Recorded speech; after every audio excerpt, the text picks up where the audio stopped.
जो हम लोग बता रहे हैं कि गरीबी से निकलने का 3 ही रास्ता है, नौकरी, खेती या व्यापार। नौकरी चाहिए तो उसके लिए बढ़िया पढ़ाई होना चाहिए, खेती करना है तो उसके लिए आपके पास जमीन होना चाहिए, और बिजनेस व्यापार करना है तो उसके लिए पैसा पूंजी होना चाहिए। बिहार के बच्चों के पास पढ़ने का उपाय ही नहीं है। यहाँ पर 60% लोगों के पास एक धूर जमीन ही नहीं है, और पूंजी की बात ही मत कीजिए। यहाँ प्रति व्यक्ति आय है 35,000, देश में प्रति व्यक्ति आय है 1,35,000। 35,000 रुपया मतलब बिहार में रहने वाला 100 में 80 व्यक्ति। जन सुराज में 3 गो संकल्प है। 2 बरी से हम पैदल चलते चलते आपके गांव में पहुंचे हैं। 3 गो संकल्प है, याद रखिए।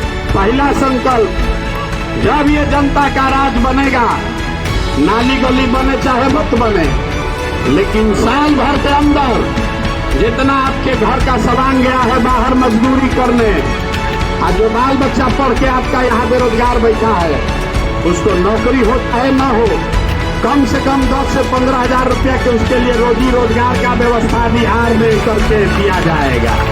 होना चाहिए कि नहीं होना चाहिए? अपने गांव से प्रस्ताव पारित कीजिए। 5,000 गांवों ने कहा कि भैया ये होना चाहिए। आप बताइए, होना चाहिए कि नहीं होना चाहिए? दूसरा प्रस्ताव लोगों ने कहा कि 15 साल से कम उम्र के जितने भी बच्चे हैं उसके पढ़ाई का पूरा खर्चा, पूरा इंतजाम सरकार को करना होगा। होना चाहिए कि नहीं होना चाहिए?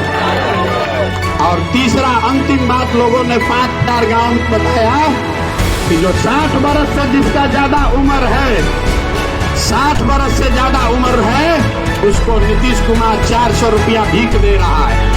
इसलिए तय किया गया कि जब जनता का राज बने तो 60 बरस से ज्यादा उम्र के हर महिला पुरुष को कम से कम 2,000 रुपया का पेंशन का व्यवस्था जरूर किया जाएगा। होना चाहिए कि नहीं होना चाहिए, बताइए।